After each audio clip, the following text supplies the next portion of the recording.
E é com muita alegria que eu queria convidar o pregador da noite, que ainda não é Cauã, é Vitinho, vem cá, Vitinho, mas em nome de Jesus será Cauã um dia, amém? Amém! É isso aí, é isso aí. Vamos orar por Vitinho? Pai, é com alegria, Senhor, que estamos aqui para ouvir o Teu Filho falar. E que ele seja a boca do Senhor, que ele seja a voz audível do Teu Espírito Santo. Que em nome de Jesus o Senhor flua através dele, Senhor. Que ele transborde da Tua graça, Senhor. Que ele transborde daquilo que está no Teu coração, Senhor. Em nome de Jesus, cerca ele com os Teus anjos. Esconde ele, Senhor, na sombra das Tuas asas. Esconde ele dos olhos do maligno. Ele, a sua casa, a sua esposa. Em nome de Jesus, Pai. Entregamos esse momento ao Senhor. Te pedimos, Senhor, que toda a mente aqui esteja cativa ao Senhor. Amém. Toda a atenção aqui também esteja cativa ao Senhor. Em nome de Jesus. Amém. Amém. Amém. Graça e paz, igreja. Amém. Boa noite. Sempre privilégio poder estar aqui ministrando a palavra de Deus. Em breve, Cauã, em nome de Jesus, vai estar aqui também. E por aí vai. E a gente vai continuar falando um pouco sobre fé. Semana passada, Nelly pregou sobre romper em fé. A fé que nos faz romper. E recebi a direção de Edi para continuar nesse sentido. Para que gere, para que a igreja possa ter fé, a igreja possa ser incendiada em fé, e assim a igreja de Deus, a comunidade cristã Zoe, possa avançar, possa conquistar e possa chegar ao local e ao destino onde o próprio Deus coloca ou libera para que assim cheguemos. Amém? E quando eu soube que iria trazer essa palavra na sexta-feira pela manhã, eu aproveitei o feriado e eu fui buscar uma direção de Deus, porque eu entendo que o Senhor tem algo novo para nos falar. Eu entendo que o Senhor deseja manifestar a sua graça, nos revelando através da sua palavra algo novo para a sua igreja. Então eu comecei a orar e pedir: Senhor, tem misericórdia de mim, me dá uma direção, me ajuda, porque eu preciso levar alguma coisa para a tua igreja e eu sei que você deseja falar algo para o teu povo e para mim também. Então, enquanto eu estava no momento de oração, o Espírito soprou ao meu coração e disse: leia Hebreus 11. E Hebreus 11 é um clássico da Bíblia, né? É Hebreus 11 que a gente vai ver o que é fé. O autor do Hebreus vai conceituar o que é fé. Ele vai dizer que sem fé é impossível agradar a Deus. E ele vai trazer ali uma galera, um bocado de gente que foram homens de fé. Homens que, por seus atos de fé, ficaram ali registrados. Então, vamos ouvir falar ali sobre Abraão, sobre Enoque, sobre Noé, sobre Sara. E tem lá um rol, muita gente. Mas assim, 2 pontos, 2 passagens chamaram minha atenção. Que foi o versículo 30 e o versículo 32 ao 34. Que vai mostrar 2 pessoas. Na verdade, um vai mostrar uma pessoa, o outro o Espírito me conduziu. Um que teve uma fé para ir e conquistar, e um outro que teve uma fé para permanecer. Abra aí, por favor, John, Hebreus 11, 30. E como a gente vai falar de fé, hoje a gente vai ler bastante a palavra. Até porque a fé vem pelo ouvir. E ouvir o quê? A palavra. Então vamos lá, Hebreus 11, 30. Pela fé caíram os muros de Jericó, depois de serem rodeados durante 7 dias. Fale comigo, pela fé, caíram os muros de Jericó. A palavra fala que os muros de Jericó caíram porque as pisadas do exército do povo de Deus eram fortes. A palavra fala que os muros de Jericó caíram porque o exército de Deus era numeroso. A palavra fala aqui pela fé. 32 ao 34. Na NVI tem assim: que mais direi? Mas o que chamou a atenção foi quando eu estava lendo na minha Bíblia, que é King James, ele vai dizer assim: quantos exemplos mais direi? Ele já numerou várias pessoas e vai falar meio que assim: quantos mais exemplos eu tenho que dar para você entender que é fé? E ele vai continuar dizendo, não tenho tempo para falar de Gideão, de Baraque, de Sansão, de Jefté, de Davi, de Samuel e os profetas, os quais, pela fé, conquistaram reinos, pela fé, praticaram a justiça, pela fé, alcançaram o cumprimento de promessas, pela fé, fecharam a boca de leões, pela fé, apagaram o poder do fogo e escaparam do fio da espada, pela fé, da fraqueza, tiraram força, pela fé, tornaram-se poderosos na batalha, e pela fé, puseram em fuga exércitos estrangeiros. E o Senhor me levou, obviamente, ao primeiro homem de fé que eu queria falar para vocês, que é Josué. Porque pela fé, as muralhas de Jericó caíram. Mas um outro que o Senhor me ministrou muito ao meu coração sobre a fé que faz com que você permaneça, prevaleça e resista, foi Ezequias. E o interessante é que o rei Ezequias não foi nem citado. Ele está dentro dessa. Quantos mais outros exemplos eu vou ter que citar para vocês? Então eu queria começar com Josué, porque apenas para seguir a ordem como o autor da carta aos Hebreus nos mostra. Então, Josué 1, você pode abrir a sua Bíblia aí. E enquanto você abre, eu vou explicando, tanto com Josué, como com o rei Ezequias, eu vou explicar o contexto, porque isso é importante para você entender como esses grandes homens de fé usaram a sua fé para alcançar o destino que Deus traçou para eles. Vocês acharam aí? Amém?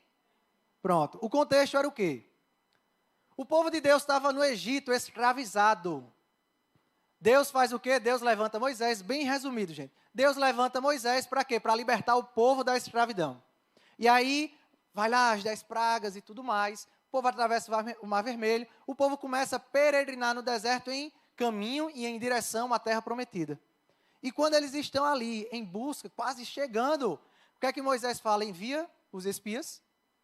E aí os espias vão, analisam a terra, mas eles voltam com um relatório péssimo.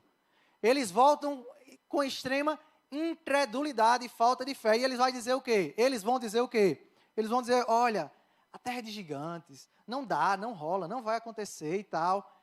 E aí, todo o povo é tomado pela falta de fé. Deus se ira e fala, ó, essa geração aí não vai entrar na terra prometida.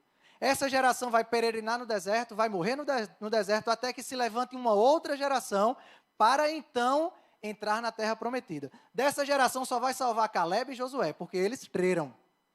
E assim aconteceu. E quando toda aquela geração pereceu no deserto, a outra geração veio, o povo começou a marchar em direção à terra prometida.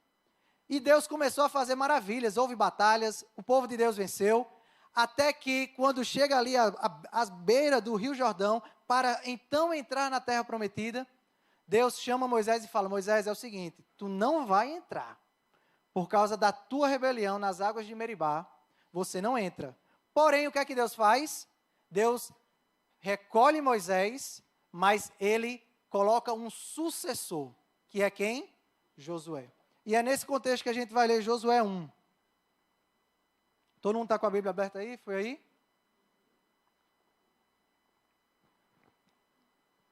Pronto, amém. Depois da morte de Moisés, servo do Senhor, disse o Senhor a Josué, filho de Num, auxiliar de Moisés, meu servo Moisés está morto. Agora, pois, você e todo este povo, preparem-se para atravessar o rio Jordão e entrar na terra que eu estou para dar aos israelitas. Como prometi a Moisés, todo lugar onde puserem os pés, eu darei a vocês. Seu território se estenderá do deserto do Líbano e do grande rio Eufrates, toda a terra dos hititas, até o mar grande no oeste. Ninguém conseguirá resistir a você todos os dias da sua vida. Assim como eu estive com Moisés, eu estarei com você. Nunca o deixarei, nunca o abandonarei. Seja forte e corajoso, porque você conduzirá esse povo para herdar a terra que prometi sob juramento aos seus antepassados. Uou! Que responsabilidade de Josué. Josué, meu amado, teve que suceder a nada mais, nada menos do que Moisés. Talvez o homem mais notável do Velho Testamento, pelo menos para os judeus. E o cara que Deus levanta para tirar do Egito. É o cara que Deus, por meio dele, Deus faz com que as 10 pragas aconteçam.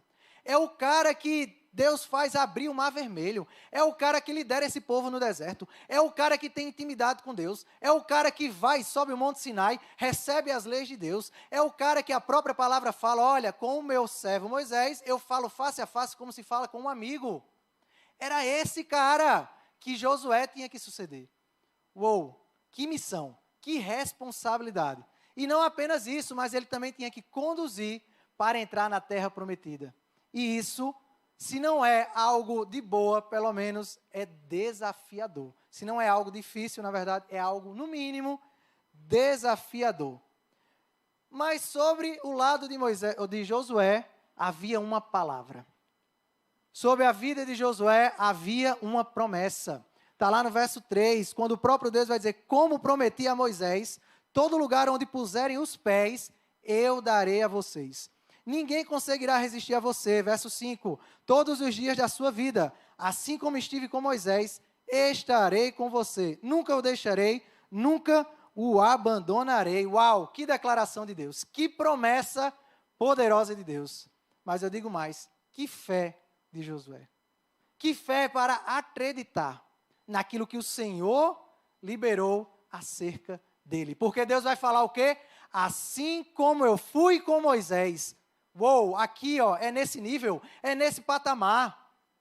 E Josué não entra naquela posição de mimimi, dizer, ai, Moisés foi outro nível, Moisés é outro patamar, comigo não, eu não consigo, acho que não vai rolar, acho que não vai acontecer. Meu irmão, eu lhe convido agora, saia desse lugar e dessa posição, desse complexo de inferioridade, que Deus não pode fazer por você, que Deus não pode fazer através de você, que Deus não vai realizar em você.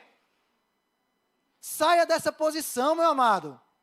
Porque Deus te chama para realizar em você e através de você. E não é porque você é bonzinho, não. Não é porque você é merecedor, não. É porque o Deus Todo-Poderoso, Criador dos céus e da terra, Ele que fala, o Deus do impossível, eu sou contigo. E ninguém e nada pode impedir.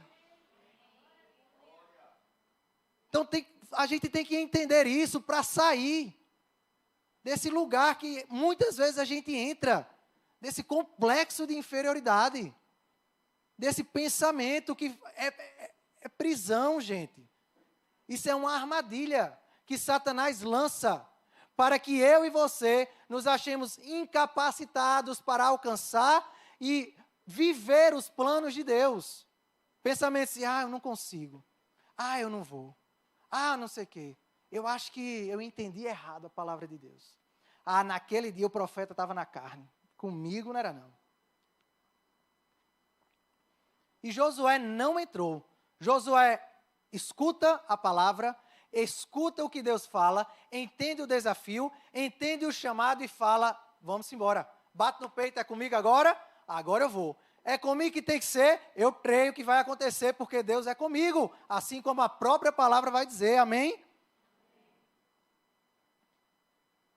Então, meu amado, eu te convido, creia, tenha fé, porque através das suas mãos, Deus fará proezas.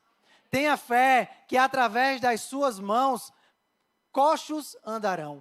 Tenha fé que através dos seus lábios, pessoas serão alcançadas pelo Evangelho. Tenha fé que através das suas finanças e dos seus recursos, você abençoará irmãos. Tenha fé para crer, para avançar e para fazer. Se posicione. Mas é necessário fé.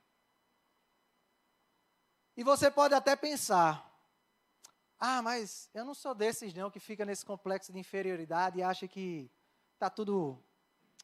Eu creio que é comigo mesmo. vai acontecer, vai fazer. Essa galera aí é a galera do mimimi, a galera Nutella e tal. Mas eu queria te dizer que, de fato, se você olhar para a declaração de Deus, você vai dizer, no mínimo, ela é encorajadora, correto ou não? Você escutará do próprio Deus dizer, olha, eu sou contigo, nunca te deixarei, nunca te abandonarei. Onde tu pisar o teu pé, tu vai conseguir. E aí? Porém, meu amado, por mais que você possa dizer que escutar isso, essa declaração de Deus, seja motivadora, isso não faz com que a tarefa e a missão se torne fácil. Isso não faz que a tarefa e a missão se torne menos desafiadora do que ela é. É tanto que o próprio Deus vai dizer o quê? Sede forte e corajoso. E ele não só fala uma vez não, a gente leu só uma vez, porque o verso 6 fala, você precisa ser forte e corajoso. Mas no verso 9 ele vai continuar e vai repetir, seja forte e corajoso. E Deus está falando para ser forte e corajoso porque é fácil?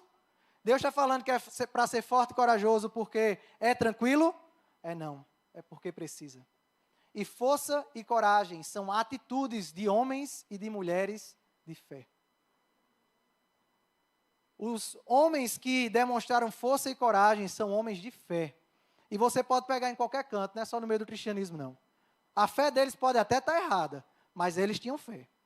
E nós, que somos chamados filhos de Deus, povo de Deus, nós também somos chamados para crer no Deus do impossível, para crer naquele que pode fazer o impossível em nós. Então, o desafio está lançado. O desafio está posto. Como você agirá? Qual será a sua posição? Você vai crer? Você vai escutar a voz de Deus e se posicionar para ir? Ou você vai entrar na turma do mimimi e dizer, não é comigo, não pode ocorrer, Deus está louco e não sei o quê?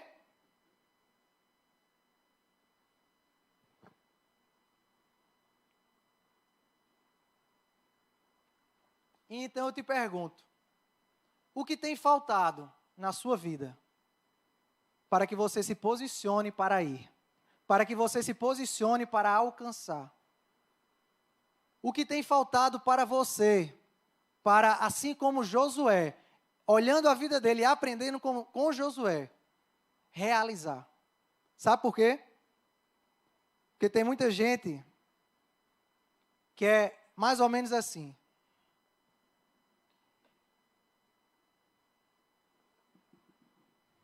Eu estou aqui e recebi uma palavra de Deus. O caminho é ali, Jesus. E Deus vai falar, siga, eu estou contigo, não te deixarei, não te abandonarei. Seja forte e corajoso. A pessoa sai aqui caminhando. Mas na primeira dificuldade, no primeiro obstáculo, olha e... Até que olha que dificuldade, olha como é difícil. Rapaz, eu acho que Deus se enganou. Eu acho que eu entendi errado. Deixa para lá e volta. Porque, infelizmente, a falta de fé faz isso. E sabe o que eu aprendo com a vida de Josué? É que a fé, ela é a ferramenta para eu alcançar o destino e a vontade de Deus. Mas também a falta de fé, a mesma fé ali, só que do outro lado oposto, é o limitador para eu viver a vontade de Deus. Cabe a nós a escolha e a posição, a decisão. Eu vou crer ou não? E se você olhar para a vida de Josué, meu amado, você vai ver que os desafios vieram. Os desafios aconteceram. Não só foi aquele empurrãozinho de Deus e vai na fé, está tudo resolvido. Quando a gente vai ler Josué, vamos ver que ele vai estar diante do Rio Jordão. E o Deus que abriu o Mar Vermelho, abriu o Rio Jordão no meio para o povo passar. Vai ver as conquistas da terra, mas eu quero focar em Jericó, porque foi assim que Hebreus falou. E quando chega ali em Jericó, o que é que Deus faz? Vocês vão conquistar e tal, mas vocês, por 6 dias, vocês vão dar uma volta em Jericó. No 7º dia, vocês vão dar 7 voltas. Depois que derem as 7 voltas, toque o chofar, muralha cai. E vou dar a vitória. E aí Josué olha, crê, e eu fico até imaginando o que passa na cabeça de Josué. Meu Deus, que loucura é essa? Vou arrodear uma muralha, com os caras com a Arca da Aliança na frente, com os cantores assim, e não sei o quê, por 6 dias, e no 7º mais 7 vezes. Isso é doidice. E quantas vezes nós não nos pegamos dessa forma? Quantas vezes Deus nos dá um comando e porque foge da nossa mentalidade, o que é e o que não é, porque foge da nossa caixinha de como e como não deve ser, a gente às vezes trava, a gente às vezes para e nós não fazemos e não caminhamos conforme o comando de Deus. Eu não sei você, mas na minha vida já aconteceu. E por causa disso, eu não vivi. Mas então eu pergunto, aqui tem uma igreja que vai crer, apesar da loucura, que vai crer, apesar de não entender, que vai crer, apesar de toda e qualquer circunstância, ou vai ser uma igreja que vai parar porque não entende, porque vai ser uma igreja que vai parar apenas porque não crê. Isso vai ser fundamental. Isso vai ser fundamental. E então, falamos sobre Josué, o cara que conquistou Jericó, que pela fé derrubou as muralhas de Jericó. Mas eu queria falar também do rei Ezequias. Que o rei Ezequias, você vai olhar, é contrário. Tudo de Josué. Tudo não, mas é bem contrário a essa passagem que eu estou trazendo. E você vai entender por quê. Segundo Reis 18, pode abrir aí no 18, tá?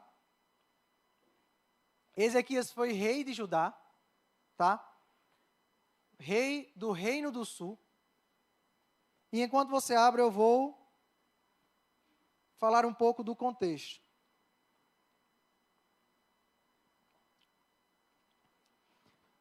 Josué, beleza. Josué vem, conquistou ali Canaã, massa. Mas aí vem o quê? Passaram os anos, levantou-se o período dos juízes. Depois, o último juiz, profeta Samuel, o povo fala, olha, a gente quer um rei, igual as nações vizinhas. Aí Deus vai e concede o rei, vem Saul. Saul morre, Davi, Salomão.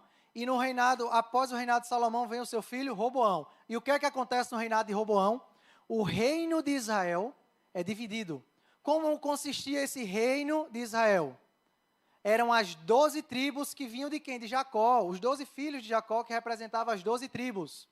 Então, esse reino que era composto de 12 tribos, agora é rachado. Há um racha nele. Então, 10 tribos vai para o reino do norte, que tem capital Samaria. 2 tribos vai para o reino do sul, que tem capital Jerusalém. Ok? Deu para entender? Beleza. E aí, os reis de Samaria, os reis do reino do norte, todos eles foram maus, foram reis ruins. Então, a mão de Deus veio sobre eles. E aí, o que é que acontece? Na época, Ezequias já está aqui no jogo, o reino e a potência da época era quem? Era a Assíria. E o que é que acontece? A Assíria domina o reino do norte.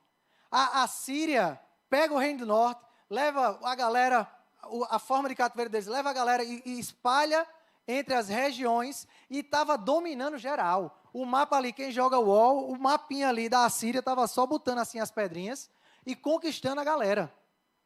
E aí o que é que acontece?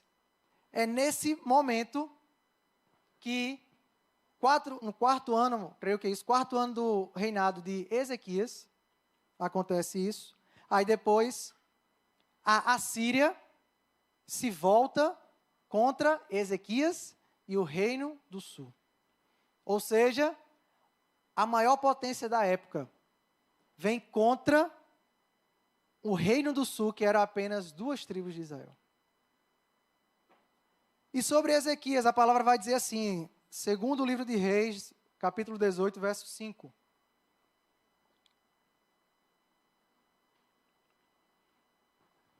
Ezequias confiava no Senhor, o Deus de Israel. Nunca houve ninguém como ele entre todos os reis de Judá, nem antes e nem depois. Ou seja, o rei Ezequias era bom. O rei Ezequias era temente a Deus. A palavra vai dizer que não houve no reino do sul, no reino de Judá, nenhum rei como Ezequias.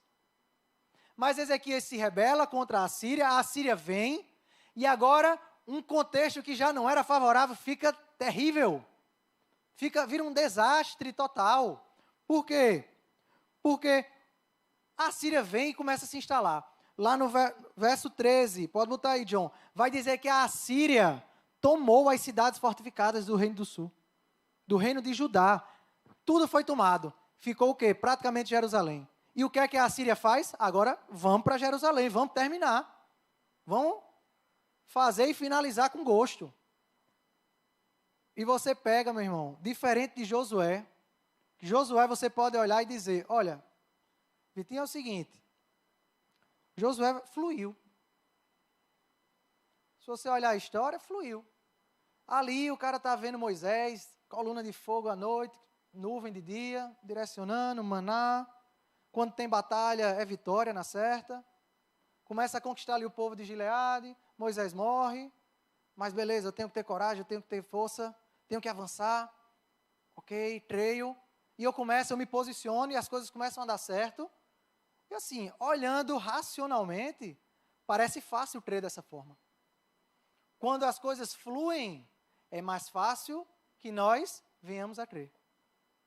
Mas e na vida de Ezequias? E com o rei Ezequias? Onde o reino dividido, que já não era tão forte, agora é atacado, as suas cidades fortificadas, as suas defesas e fortalezas foram tomadas e conquistadas. O reino agora se põe sobre Jerusalém para atacar Jerusalém. Eu creio que essas circunstâncias são totalmente desfavoráveis. São circunstâncias contrárias e que, no mínimo, tira a nossa paz.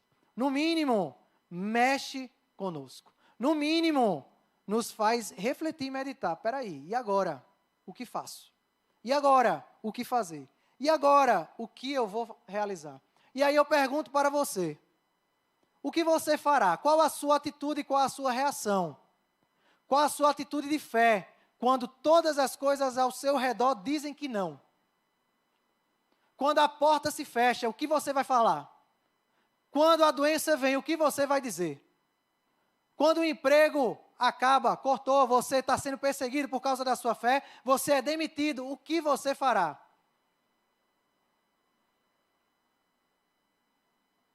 E eu convido para que nós possamos olhar para Ezequias e aprender com ele. Porque se você acha que essa história que aconteceu com Ezequias foi ruim, eu quero dizer a você, piora. Porque tudo que é ruim pode piorar. E a palavra vai dizer, a partir do verso 17. A gente vai pular alguns versículos, porque o texto é muito longo. Então, bota aí. Foi? Foi. Dilax, o rei da Assíria, enviou ao rei Ezequias em Jerusalém seu general, seu oficial principal e seu comandante de campo, com um grande exército.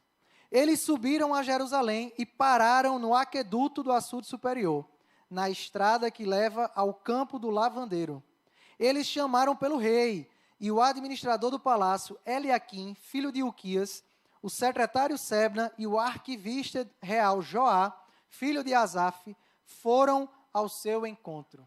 Nesse momento, o general do império da Assíria é levado até Jerusalém para afrontar, é levado a Jerusalém para trazer desconfiança, é levado para Jerusalém para minar a fé daquele povo.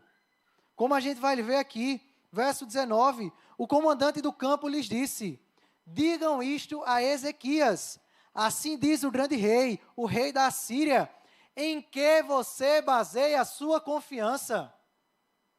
Qual é a confiança que você tem se baseado? Porque, meu amigo, é muito fácil aqui dentro da igreja a gente levantar a mão e dizer que é Jesus. A gente levantar a mão e dizer é Deus. Porque Ele é meu provedor, porque Ele é meu protetor, porque Ele é a estrela da manhã. É fácil, mas e lá fora? Quando a situação está preta, quando está tudo contrário, quando o inimigo se levanta para te afrontar e vai dizer, onde está a tua confiança, Anjinha? Você não está vendo o que está acontecendo ao seu redor, não? Onde está a sua confiança? E piora, você pensa que meras palavras já são estratégia e poderio militar. Em quem você está confiando para se rebelar contra mim? Verso 23. Aceite, pois, agora o desafio do meu senhor, o rei da Assíria. Eu lhe darei 2.000 cavalos, se tiver cavaleiro para eles. Ele tira a onda de Ezequias. Ele fala, eu vou fazer um desafio contigo. Vamos fazer o seguinte? Eu te dou 2.000 cavalos. Será que tu tem cavaleiros aí? Porque eu, meu amigo, eu já tomei, tudo. Só restou Jerusalém. Mas será? Verso 25. Além disso, olha a astúcia dele. Além disso, será que eu vim atacar e destruir este local sem uma palavra da parte do Senhor? O próprio Senhor me disse que marchasse contra este país e o destruísse. Talvez a mais antiga armadilha que Satanás usa para as nossas vidas é mentira, engano. E usa a palavra e usa o próprio Deus. Aqui, o general da Assíria chega e fala, eu estou atacando, mas tu acha que eu não vim com a palavra de Deus? Tu acha que eu não vim com o aval do teu Deus? Não está falando aqui do Deus dele, não, está falando do Senhor. E aí, mais uma vez, eu trago essa pergunta. Sua fé tem se baseado em quê? Na palavra de Deus? Ou na palavra que pessoas têm se levantado para minar a sua fé? Verso 26. Então Eliaquim, filho de Ilquias, Sebna e Joá disseram ao comandante de campo, por favor, fala com teus servos em aramaico, porque entendemos essa língua. Não fales em hebraico, pois assim o povo que está sobre os muros entenderá. Ele pede, por favor, tenha misericórdia de nós. Não fala aí para o povo entender não, porque se o povo entender o que tu está falando aqui, meu amigo, como é que vai ficar a fé desses caras? Fala aqui só entre nós, porque aí fica mais fácil. Porque aí fica entre eu e você, o povo não sabe, o povo fica treinando, o povo não entende o que você está falando. E olha só o que o comandante vai dizer. O comandante, porém, respondeu, será que meu senhor me enviou para dizer essas coisas somente para o seu senhor e para você, e não para os que estão sentados no muro? Que como vocês terão de comer as próprias fezes e beber a própria urina? Cara, Satanás não está mirando apenas uma pessoa, não. Satanás não está mirando apenas um pastor, não. Satanás está mirando o povo de Deus. Satanás está mirando essa congregação aqui. Satanás deseja paralisar a igreja. Satanás deseja nos amedrontar. É por isso que a igreja de Deus precisa conhecer o Deus a quem serve. É por isso que a igreja de Deus precisa saber quem é o Deus que sustenta, que lhes garante. Porque conhecendo quem Deus é, nós teremos fé. E tendo fé, seremos fortes e corajosos para permanecer, para resistir. Verso 28. Então o comandante levantou-se e gritou em hebraico. Ouçam a palavra do grande rei, o rei da Assíria. Assim diz o rei, não deixem que Ezequias os engane. Ele não poderá livrá-los da minha mão. Não deixem Ezequias convencê-los a confiar no Senhor, quando diz, com certeza o Senhor nos livrará. esta cidade não será entregue nas mãos do rei da Assíria. E aí eu pergunto, a sua fé está preparada para pessoas caçoarem dela? A sua fé está edificada ao ponto de pessoas dizerem, onde está o teu Deus? Não caia na conversa de que teu Deus te salvará. Não caia na conversa de que teu Deus virá em teu socorro. Como está a nossa fé, igreja? Como está a sua fé, meu irmão?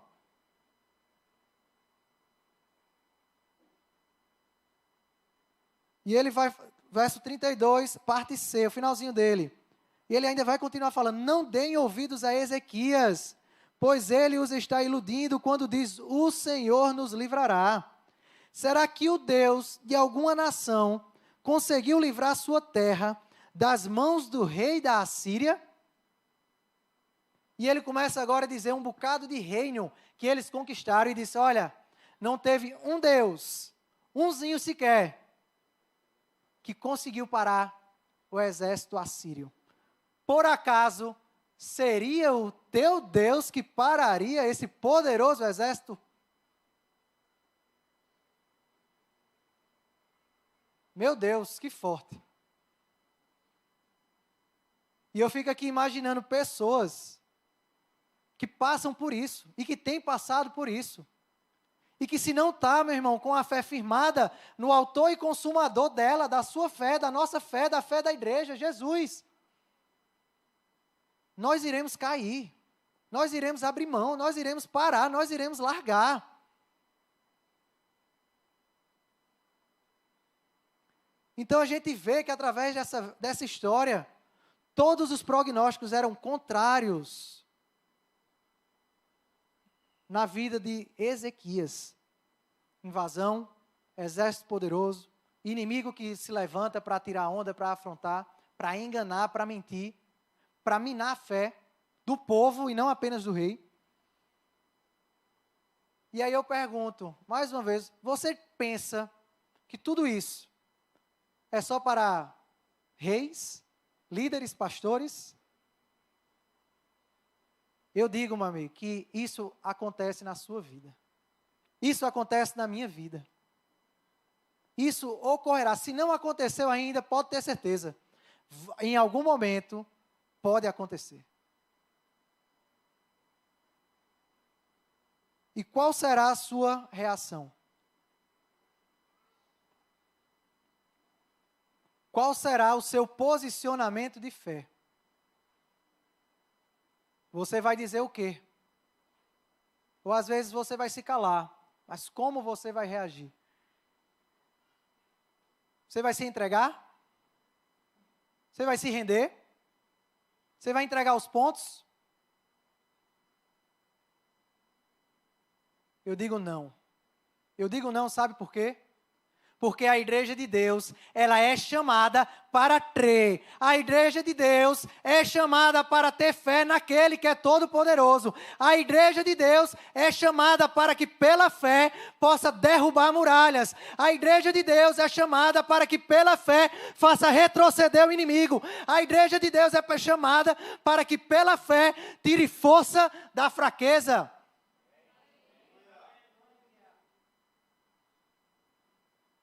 E mesmo quando tudo diz que não, nós somos chamados para dizer sim, eu creio. Sim, talvez eu não esteja vendo, mas eu creio e com a minha fé assim acontecerá. E com a minha fé assim sucederá. Essa semana uma pessoa veio falar comigo e veio minar a minha fé. Ela começou a trazer um bocado de coisa. Vitinho, tu não está vendo isso ao teu redor, não? Tu está vendo que não vai acontecer? Tu não acha que tu entendeu errado a palavra de Deus, não? Tu não acha que alguma coisa desviou aí o caminho? E começou a falar. E começou a falar. E começou a falar. E eu olhando, meu amigo, com os meus olhos naturais, eu posso dizer, é contrário. E eu olhei, não olhei porque eu estava no telefone, mas eu me calei. Respondi mais ou menos assim, olha só. Eu não estou muito preocupado com o que os outros pensam ou acham. E de fato, olhar para a minha vida hoje, pode parecer que não está acontecendo. Mas eu prefiro crer naquele que me prometeu. Eu prefiro crer, ainda que as coisas estejam contrárias, eu prefiro dizer sim a Deus e não sair do caminho que Ele me mandou estar. Então, meu irmão, queria que a banda pudesse subir já. Eu quero te convidar a aprender com Josué. Te convidar a aprender com Ezequias. Sabe? Ezequias, ele entendeu a situação que não foi uma situação fácil. E não é que Ezequias era um homem. Ele era de Deus, temente, mas Ezequias era humano. E ele ficou aflito e ele foi buscar em Deus. Porque ele sabia que o único que poderia o socorrer era Deus. E Deus responde a Ezequias dessa maneira. Portanto, assim diz o Senhor acerca do rei da Assíria. Ele não invadirá esta cidade. Segundo Reis 19, 32 ao 37. Esqueci, desculpa. Portanto, assim diz o Senhor acerca do rei da Assíria. Deixa eu esperar abrir aí. Segundo Reis 19, 32 ao 37.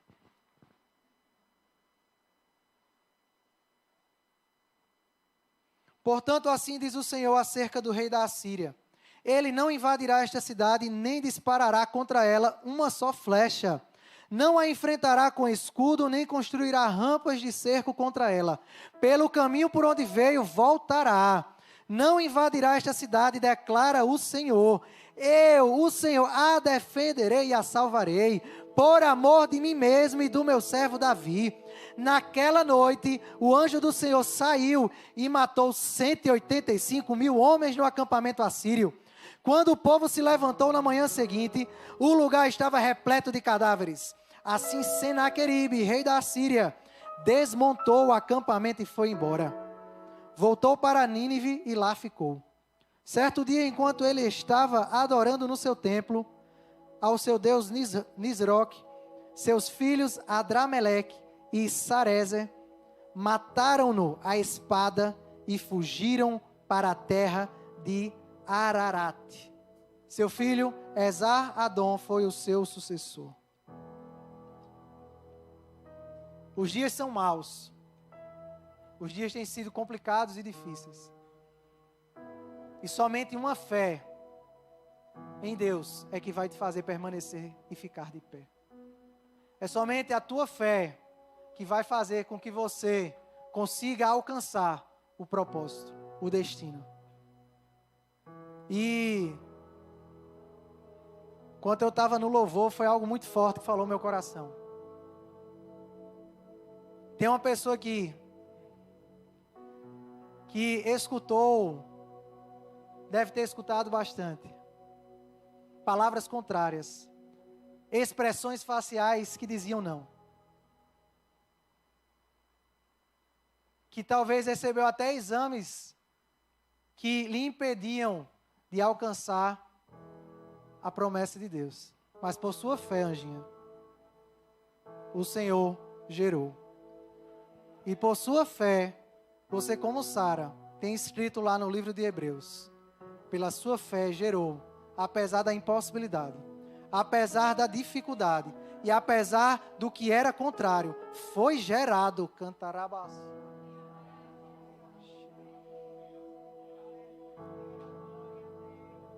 E essa noite é uma noite para que pessoas sejam colocadas nesse exército da fé. Se você tem falhado na fé, se você tem pensado, você tem encontrado dificuldade para avançar ou para permanecer, eu quero te convidar a ficar de pé. Se você deseja uma ministração para crer, para assim avançar, Queria que você ficasse de pé, em nome de Jesus.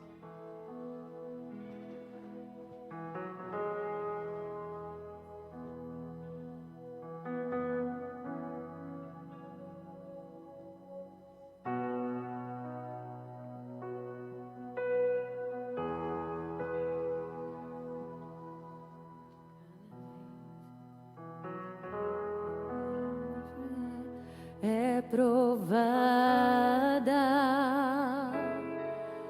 tu me dás a chance de crescer um pouco mais. As montanhas e vales, desertos e mares que atravesso me levam pra perto de ti. Minhas provações não são maiores que o meu Deus e não vão me impedir de caminhar. Se diante de mim não se abrir o mar, Deus vai me fazer sobre as águas, rompendo em fé. Minha vida se revestirá do teu poder, rompendo em fé. Com ousadia vou mover o sobrenatural. Vou lutar e vencer, vou plantar e colher. A cada dia vou viver rompendo em fé, rompendo em fé. Minha vida se revestirá do teu poder, rompendo em fé. Com ousadia vou mover no sobrenatural. Vou lutar e vencer, vou plantar e colher. A cada dia vou viver rompendo em fé. Sabe, amado, eu vejo uma nuvem aqui, porque existe uma unção da parte de Deus a ser derramada sobre a igreja, porque Ele quer levantar uma geração de Josués, Ele quer levantar uma geração de Ezequias, pessoas que creem, pessoas que continuam, pessoas que avançam, pessoas que diante das dificuldades não param. Eduardo, Deus já te disse vai, Deus já liberou, não para, não desiste, não duvida.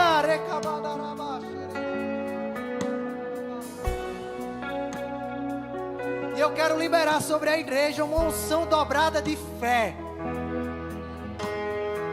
Fé para fortalecer pés, fé para fortalecer pernas, fé que farão com que vocês permaneçam em pé, que farão com que vocês continuem caminhando, ainda que devagar. E o que o Senhor fala no meu coração é: filho, eu sou contigo, não tema, não te atemorize, porque eu sou contigo.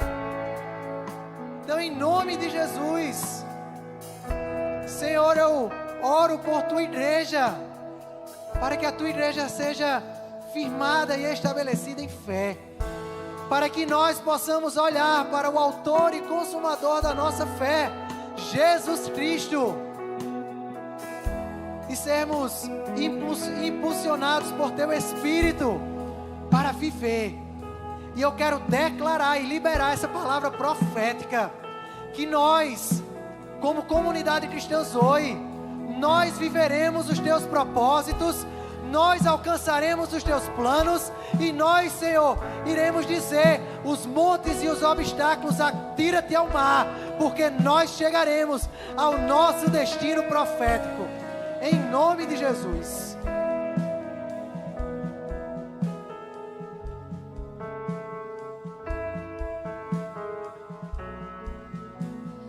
Rompendo em fé, minha vida se revestirá do teu poder. Rompendo em fé, com ousadia vou mover no sobrenatural.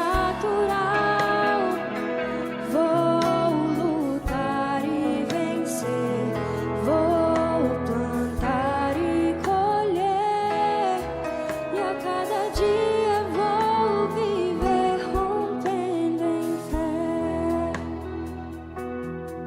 E a cada dia vou viver rompendo em fé. Amém. Amém. Tu és bom, Senhor.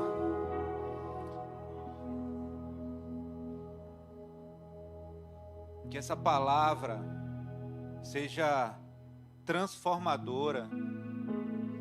Que a realidade dessa palavra seja transformadora na sua vida. Durante a ministração, eu estava lembrando de um detalhe. Quem já foi a Cabedelo aqui? Acho que todo mundo todos aqui já devem ter ido a Cabedelo. Já viram a fortaleza lá de Santa Catarina? Já viram aquele muro que tem lá? Essa ilustração, visualizar aquele muro ali, traz um pouquinho da noção do que foi a queda da muralha de Jericó. Se você já sentiu aquela muralha dessa fortaleza aqui, você vai ter essa noção. E essa visualização disso, tocar aquilo ali, nos dá uma outra visão. Sai do imaginário e vem para o real, do que é uma muralha, uma fortificação militar. Não foi com marreta, não foi com bomba, não foi com maquinário, foi com fé. Amém? Eu queria saber quantos nos visitam hoje. Se tem algum visitante. Tem alguém? Não vou chamar você aqui na frente, não se preocupe não. Ali um casal visitante, amém. Tem uma galera ali, mais outros ali. Eu queria que você olhasse aí. Mantenha a mão levantada, por favor, por favor. Quem tiver ao redor desse pessoal aí, abençoa eles, dá um abraço, seja bem-vindo. Deus abençoe, que eles se sintam acolhidos, bem recebidos aqui. Amém? Isso. Vamos ser igreja, vamos receber, vamos abençoar. Amém. É isso aí. Teremos o nosso Be Free em julho. Uhul! E hoje teremos lanche, ali teremos uma cantina com hambúrguer. Hambúrguer top de Márcio. Ei, meu amigo imperdível. Todo o recurso desse hambúrguer hoje vai ser revertido para o Be Free. Então você que quer abençoar o Be Free, você que quer abençoar jovens e adolescentes que vão para lá, compra hambúrguer. Você já começa fazendo isso. Compra hambúrguer que você vai estar abençoando esse evento, amém? Glória a Deus. E que o amor do Pai, a graça do nosso Senhor Jesus Cristo e as doces consolações do Espírito estejam conosco hoje e sempre. Amém. Vão em paz, Deus abençoe.